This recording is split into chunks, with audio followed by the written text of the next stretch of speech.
Keberangkatan siswa-siswi dari Dusun Sedayu Desa Limbung menggunakan kendaraan Laut Kato menuju Sekolah Menengah Pertama Negeri 17 Satap Sungai Raya di Desa Terindak.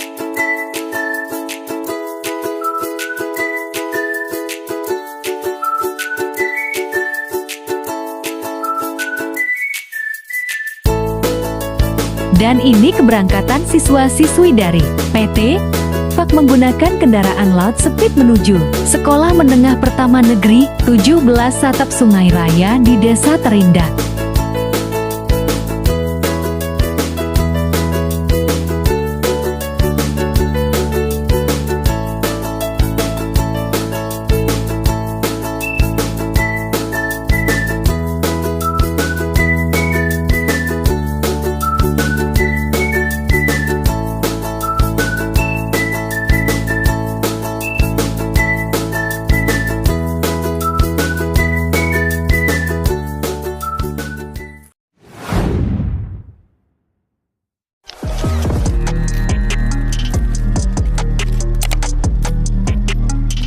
Mulai pelajaran pada hari ini mengenai terkait dengan coding dan kecerdasan artifisial. Sebelum pelajaran ini dimulai, silakan untuk berdoa. Semoga dari pelajaran ini akan menjadi sebuah ilmu yang bisa bermanfaat buat kalian semua.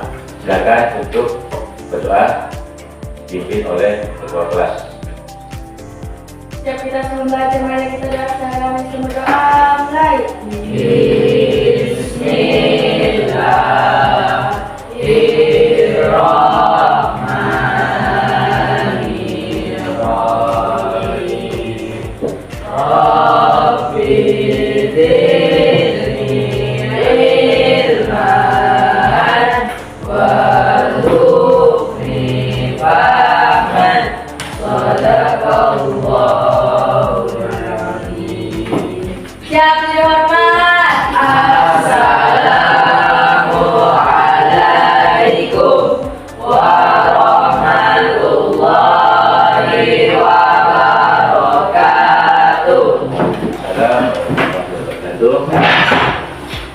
Selanjutnya, sebelum kita mulai pelajaran pada hari ini, maka saya akan mengabsen dulu siswa yang tidak hadir pada hari ini.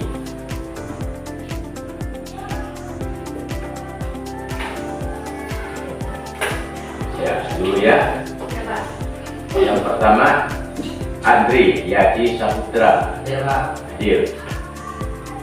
Kemudian Fahri Ramadhani hadir.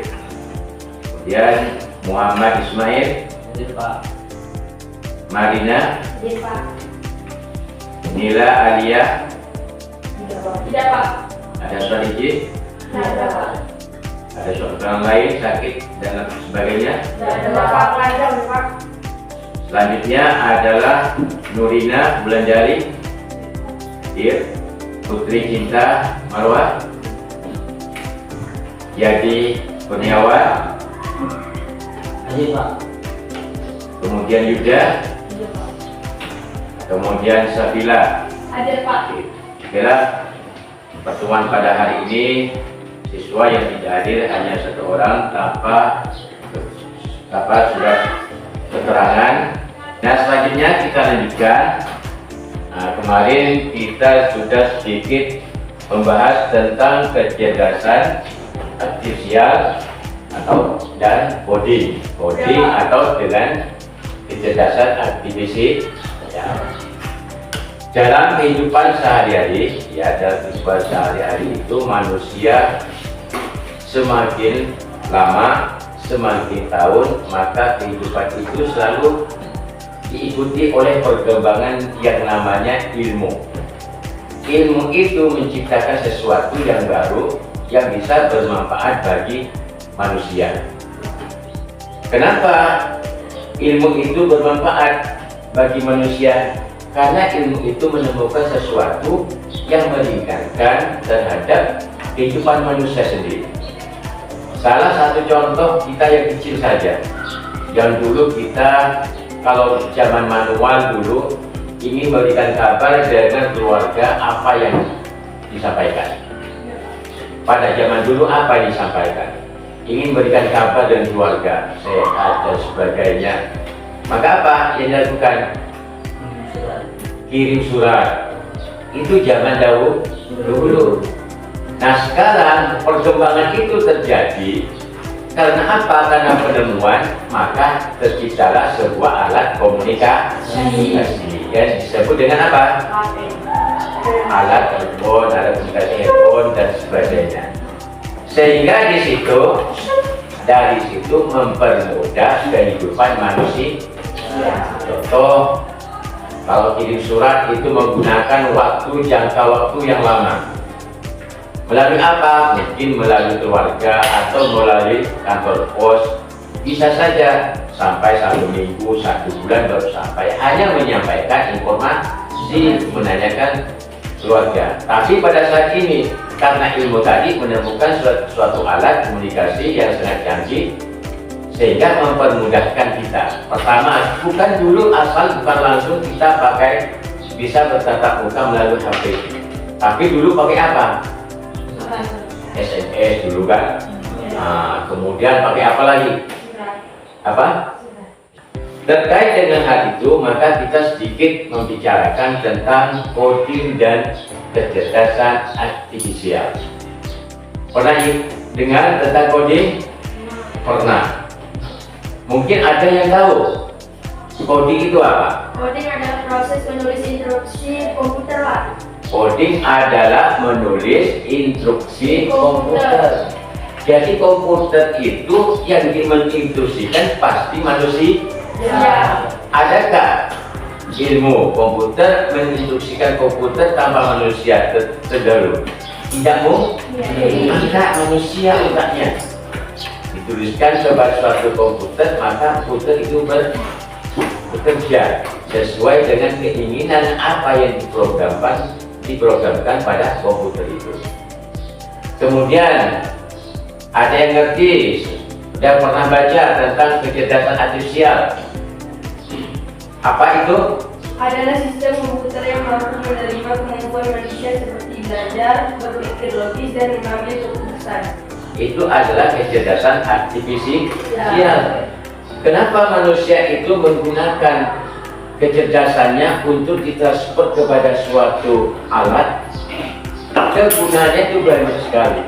Kegunaan dari ilmu tadi ditransfer ke komputer untuk bisa mengambil suatu keputusan, bisa menulis dan sebagainya. Inilah salah satu kecerdasan artifisial. Nah, dari kecerdasan artifisial itu, maka kita sebagai manusia sadar bahwa ketergantungan dengan barang tersebut, dengan alat tersebut memberikan suatu keringanan, tapi juga akan memberikan dampak yang negatif. Contoh, kalau kita contohkan sekarang yang kita gunakan dalam kehidupan sehari-hari, melihat dengan adanya media sosial. Kamu lihat media sosial gampang kan sekarang? Melalui apa kamu lihatnya? Kemudian kamu buka, menemukan beberapa fitur atau beberapa program atau beberapa informasi. Ada yang baik, ada yang juga tidak baik. Kemudian dari situ juga akan mempengaruhi terhadap manusia, khususnya kepada siswa. Apa yang baik kira-kira contohnya yang kamu buka di situ? Yang kamu dapatkan yang baik itu apa dari media sosial yang kamu lihat itu? Kira-kira apa? Yang baik, yang positif? Banyak. Bisa ceramah, apalagi memberikan motivasi. Kamu butuh tentang literatur atau contoh tentang pelajaran, bisa nanti dari situ. Itu contoh yang positif. Yang negatif apa? Ya bisa perilaku yang tidak sesuai dengan norma agama atau norma hukum. atau mungkin pelecehan sosial, atau mungkin kekerasan, penculikan, kemudian tawuran, kemudian apa lagi yang dilakukan dengan siswa dasar ini, mabuk dan sebagainya. Itu dapat dilihat dari situ. Maka kamu sebagai siswa harus bisa membedakan, harus bisa diri kamu itu melihat sesuatu, jangan langsung diikuti atau langsung kamu lakukan seperti halnya kamu lihat.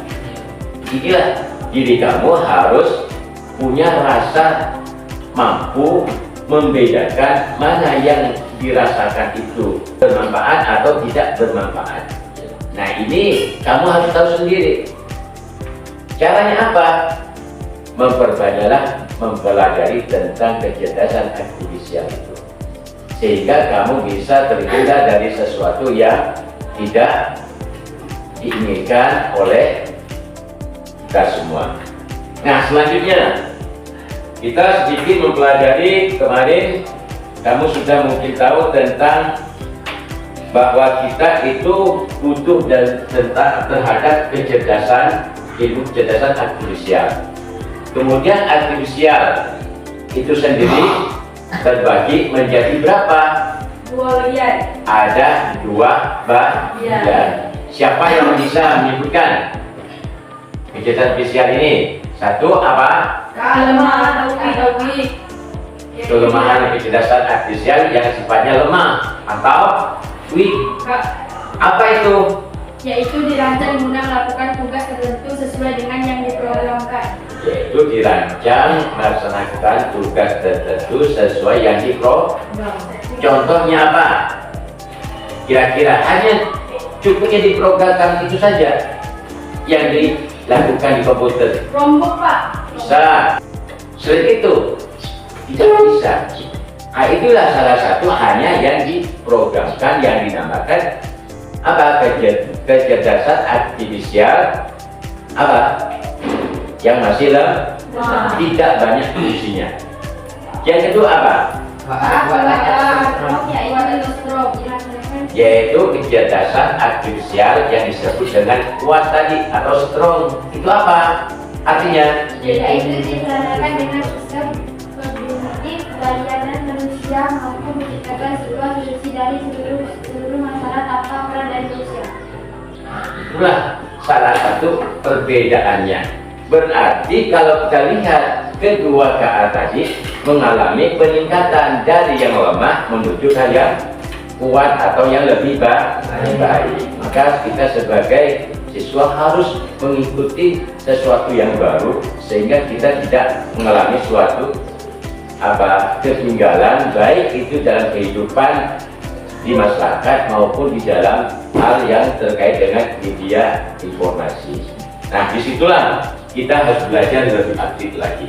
Kemarin sudah saya tugaskan tentang waktu, jarak tempuh yang kamu lakukan setiap hari. Misal yang dari daerah Sedayu kemarin sudah saya suruh untuk melihat jarak tempuhnya berapa, ya. Kemudian waktunya, jaraknya itu berapa kilo, waktunya itu berapa jam.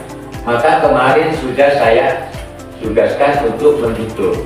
Begitu juga yang dari PAK atau PT PAK yang menggunakan tadi, waktunya berapa, waktu tempuhnya, jaraknya juga berapa. Nanti itu adalah tugas yang perlu dilaksanakan oleh kamu dan dikerjakan.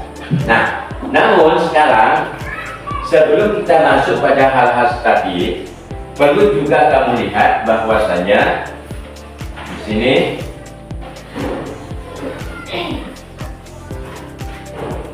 untuk memahami dari tugas tersebut, paling tidak kamu harus menggunakan beberapa langkah-langkah yang diantaranya yang perlu juga kamu pahami, ya, dalam pengelolaan data. Ya, di sini dalam pengelolaan data dalam kehidupan sehari-hari itu yang perlu kamu pahami tentang yang pertama adalah komposisi. Ya, komposisi itu adalah bagian daripada kehidupan kita sehari-hari, yaitu terkait dengan komposisi, di mana kita itu komposisi itu bagian dari bentuk berpikir komputasional. Apa yang dimaksud dengan komputasional itu?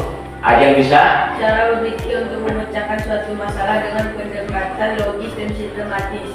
Adalah cara untuk berpikir memecahkan suatu masalah yang melalui pendekatan logis dan sistematis. Logis mudah diterima, sistematis itu tidak bertele-tele, artinya mudah diterima.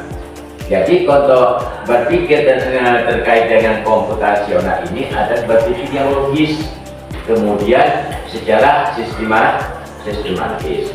Terkait dengan tugas yang akan saya tugaskan kepada kalian semua, waktu dan jarak itu terkait di sini. Kalau kita awalnya, kalau masih ingat enggak? Kalau dulu kita ingin melihat suatu jarak, biasanya kita belajar melalui peta kan.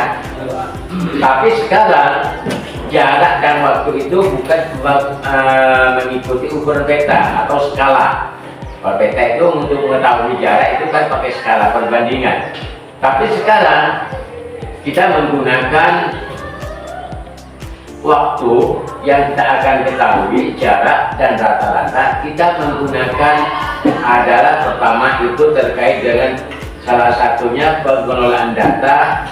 Misal di sini melalui data yang akan digunakan yaitu menggunakan abstraksi atau menggunakan algoritma. Artinya di situ mengenal pola kita dapat mengembangkan algoritma untuk menghitung waktu tempuh. Maka kita hitunginnya ini menggunakan algoritma. Algoritma yang dihitung adalah waktu tempuh kendaraan. Sekarang yang kita hitung melalui kendaraan lewat jalan laut. Transportasi itu kan bermacam-macam. Ada berapa yang kamu masih ingat? Transportasi laut, darat, kemudian darat. Kan nggak mungkin kamu akan menghitung darat, karena yang kita tugaskan itu adalah melalui laut atau sungai sebagai kendaraan kamu untuk ke sekolah menggunakan speed atau menggunakan kartu. Lembaran yang sudah saya kasih itu kamu lihat dihitung di sebelahnya. Ya, sudah paham dengan tugasnya? Kalau sudah paham, silakan dikerjakan. Kalau belum paham, ditanyakan.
kalau sudah selesai tugas ini, ya ini salah satu bentuk berpikir komputasional.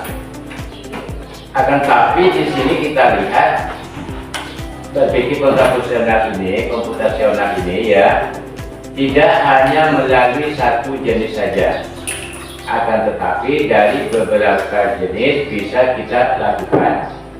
Nah, algoritma yang kita lihat dalam kerjakan di atas itu dapat dikembangkan lebih luas lagi atau lebih sederhana, ya tergantung pada faktor yang dimasukkan. Faktor yang dimasukkan itu berarti masalah atau soal yang dimasukkan itu, dan lebih dioptimalkan agar menghasilkan instruksi yang efisien. Efisien artinya itu tepat guna, tidak bermuluk-muluk.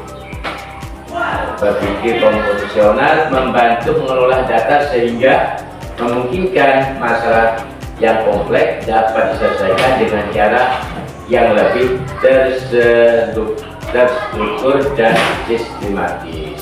Mungkin dari hasil pertemuan hari ini kita sampai di sini dulu.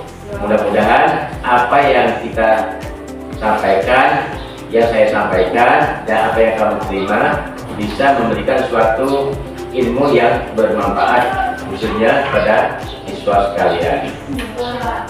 Ya, saya akhiri pertemuan pada hari ini. Apabila ada hal-hal yang kurang dipahami, maka bisa ditanyakan di kemudian hari di waktu jadwal yang sama. Saya akhiri. Assalamualaikum warahmatullahi taala wabarakatuh. Waalaikumsalam.